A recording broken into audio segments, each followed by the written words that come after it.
Oh bonjour Internet, ceci est un message subliminal pour que tu t'abonnes, tu likes, tu partages et aussi que tu te souviennes que moi je suis écrivain. Donc va me donner des sous sur Patreon, sur Privstar, Tipeee et tout le tralala. Et puis va voir aussi les vidéos de mes bouquins. Et puis acheter mes bouquins aussi évidemment. Sur ce, bonne vidéo à vous. Le pognon.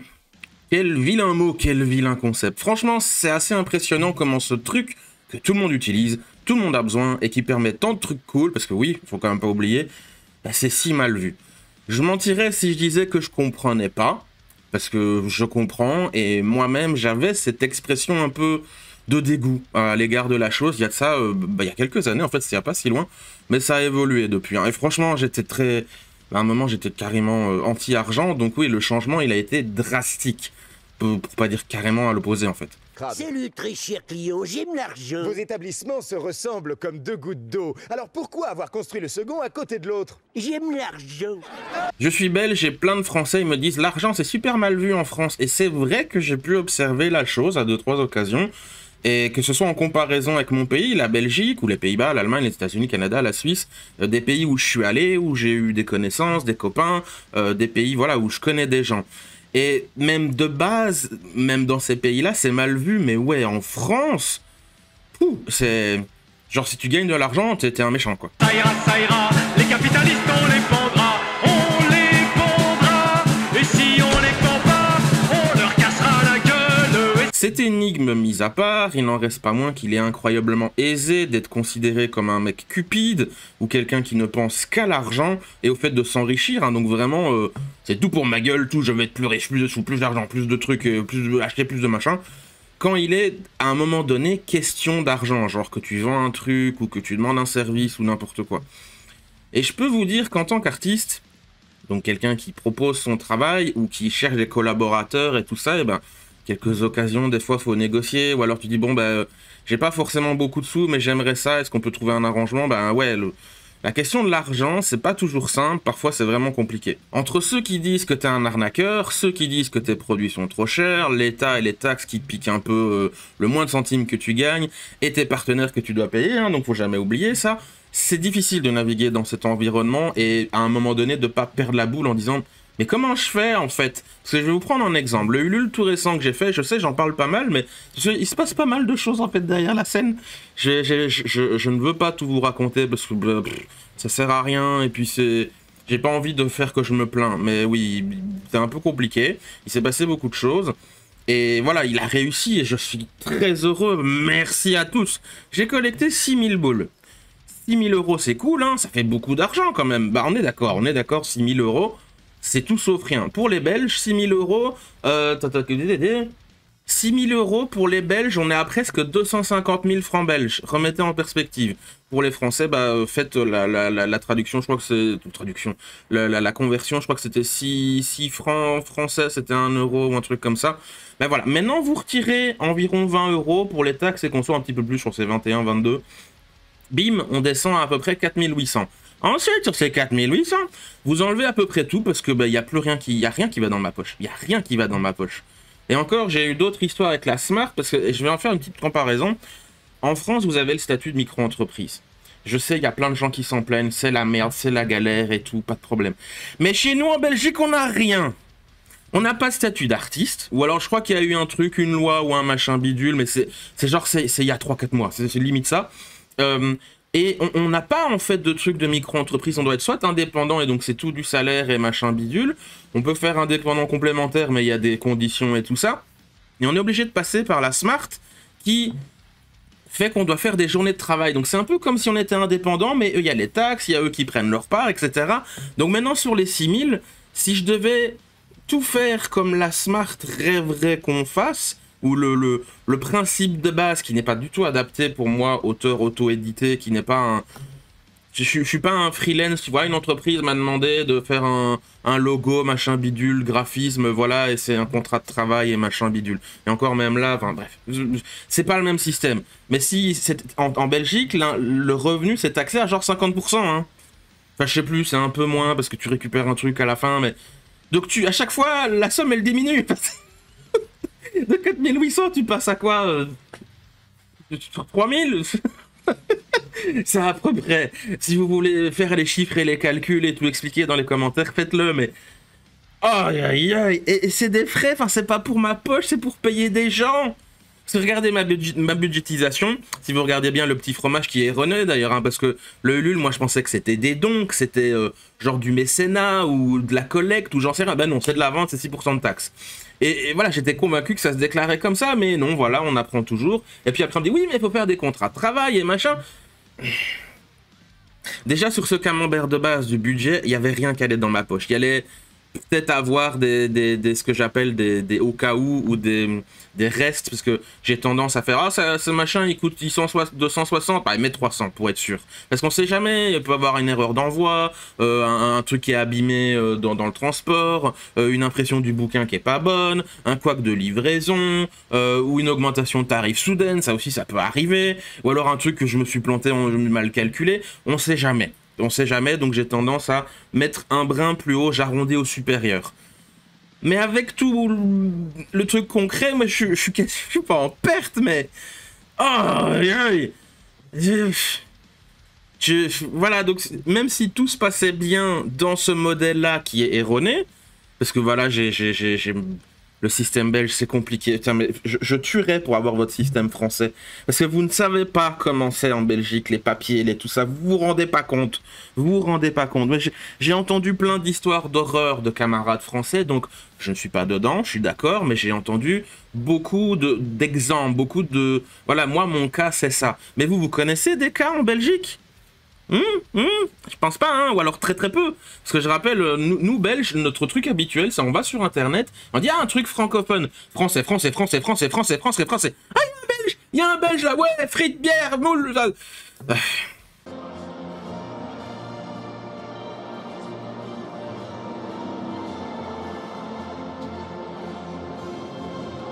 Bref, désolé, j'exagère, mais c'est pour vous dire que c'est compliqué en Belgique. Et en plus, sur ce modèle économique, enfin le camembert, que j'ai pas tout expliqué, tout raconté, j'ai fait des frais en amont. Ah bah oui, c'est pas fini, hein, c'est pas fini. Parce que j'ai fait de la pub, j'ai embauché quelqu'un pour faire la mise en page. J'ai créé une petite plaque promotionnelle sur les salons, etc. J'ai fait une vidéo sponsor chez Lily. Il en est déjà à 118% hein, sur l'objectif, hein, donc 4730 € sur 4000. Donc je suis vraiment très heureuse pour lui.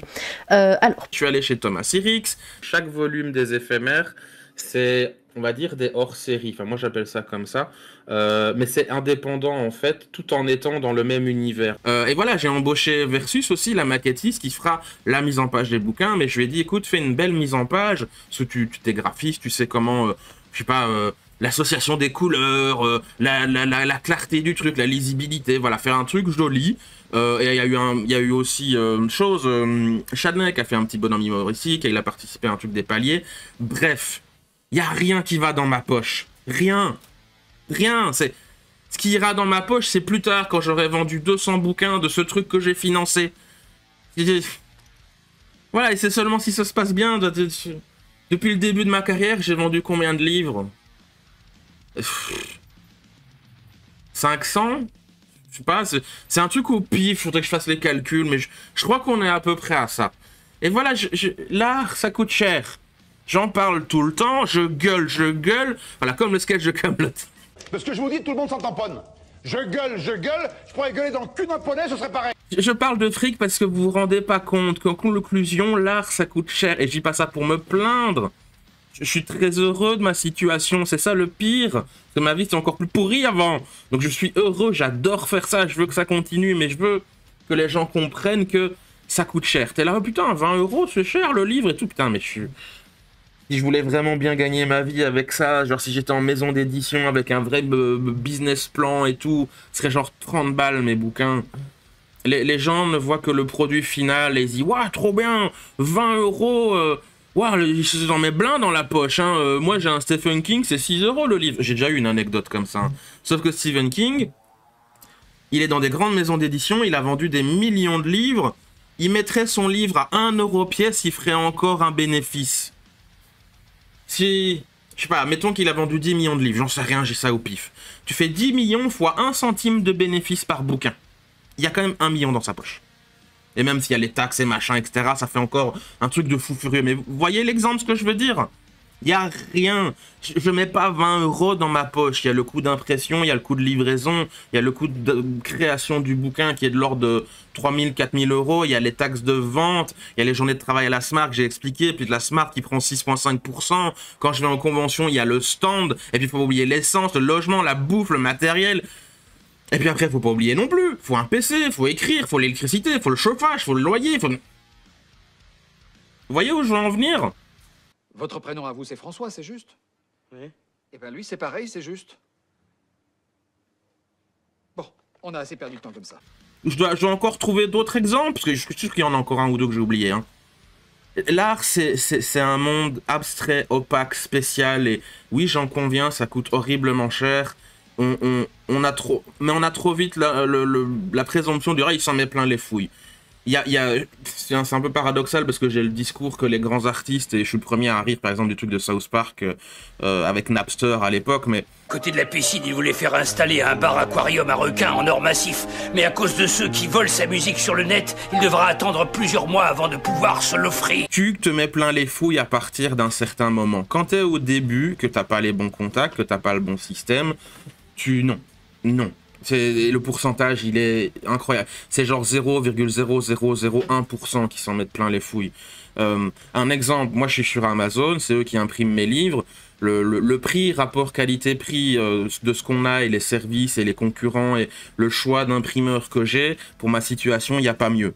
Mais c'est très cher en fait. Enfin, comparé à un imprimeur traditionnel, je pourrais avoir un livre à genre, je sais pas moi, 2 € pièce, allez 1,50 € pièce à l'impression. Mais pour ça, l'imprimeur, il va dire d'accord, mais tu m'en commandes 3000 ou 5000 ou voilà. Moi, je peux pas. Ah putain. Est-ce que ce cliché de l'artiste super riche, il a un fond de validité? Oui. Mais ils sont vraiment très rares. T'en as un sur, je sais pas, 100 000 qui... Et sur ces 100 000, allez, mettons, je vais faire des pourcentages débiles. Sur les 100 000, t'as la moitié qui essayent 1 an ou 2 et puis ils se barrent. Ensuite, les 50% qui restent, t'en as genre 30% qui vont un peu vivoter. Allez, je me situe dans cette catégorie-là, je crois, qui vivotent et qui essayent. Et puis donc, il reste 20%. Là, t'en as qui commencent à vraiment vivre et tout ça, parce que moi, j'en vis pas, hein. Et donc là, tu as encore 10% qui restent de ces 20%, qui eux, ils vivent bien, hein. C'est vraiment leur business, ils peuvent aller en vacances, ça veut pas dire qu'ils sont riches, mais ils sont de la classe moyenne. Puis encore après, t'as ceux qui sont vraiment plus aisés, genre je sais pas moi, comment c'est? Christelle Dabos, qui est je pense qu'elle est aisée. Et puis après, t'as encore au-dessus, t'as les Amélie Nothomb et machin, enfin, t'as différents stades en fait. Et moi, je suis vraiment... J'ai pas fait un flop, mais je suis pas une réussite non plus. Donc je suis pas niveau 0, je suis niveau 1. Allez, ou même niveau 1,5 parce que j'ai de la chance, j'ai ma pension de personne handicapée, et donc je peux mettre tout mon fric dans mon budget. Donc je suis encore chanceux. Voilà, hein. Les trucs sont débiles, mais j'ose espérer que vous avez compris, parce que là, ça se sent que je suis un peu agité, saoulé, enfin pas saoulé, mais j'ai beaucoup de choses à dire sur le côté de l'argent dans le monde de l'art. On va changer, on va plus parler de bouquins, on va parler de Dodo Cosplay, qui a donc fait le cosplay de Siwen. Il y en a fait d'autres, évidemment, mais elle dévalue son travail. Oui, elle dévalue son travail, parce que c'est impossible pour elle de trouver des clients, sauf des gens fortunés ou des entreprises bien installées et tout. Prenons que ce serait comme moi, un écrivain qui lui dit « Vas-y, fais un costume et tout ». L'écrivain pékin moyen, il peut pas mettre 10 000 balles dans un costume de fou furieux fait à la main de A à Z. Le travail du cosplay, en tout cas à son niveau de compétence et tout, alors je vais pas mentir, il y a encore meilleur qu'elle, hein. Mais déjà on est dans le haut du panier, on est dans un certain niveau d'expertise. C'est plein de connaissances, plein de compétences, des heures et des heures de boulot, des jours, des semaines, sans parler de la matière première qui peut coûter très cher, et les différents skills en fait, genre si tu commences à mettre des trucs de lumière, de LED, des pistons et tout ça, enfin... Regardez simplement le prix du tissu ou du cuir au mètre, et puis être un bon couturier, un bon travailleur du cuir, un bon peintre en bâtiment, j'en sais rien, enfin, je mets peintre au bâtiment parce qu'elle adore faire des textures et tout. Enfin, parler d'argent, ça démystifie la chose parce que les gens se rendent pas compte à quel point ça peut monter si vite en fait. Parce que c'est le taux horaire, tu vas faire un costume, c'est c'est 2-3 mois de boulot, à peu près constant, à genre 6-7 heures de travail par jour, 5 heures semaine. Et ben voilà, c'est 3 mois de salaire. Il faut la payer au brut parce qu'elle, elle doit payer des impôts. Enfin, vous comprenez? J'entends encore une connaissance que j'avais eue être choqué comme pas permis du prix des dessins de mes bouquins, parce que je paye donc des dessinateurs, hein, et dire, oh, mais c'est du vol, c'est de l'arnaque, je suis sûr que tu peux trouver moins cher, moi je connais. Non, encore une fois, le taux horaire laisse tomber. Et vu le travail que font mes dessinateurs, donc Jenny, Thomas, Marion, c'est pas avec ça qu'ils vont aller aux vacances aux Maldives, hein. Non, ils payent leur loyer, ils payent leur bouffe, ils payent le coût des logiciels, les tablettes graphiques, les pinceaux, les toiles, ce que tu veux.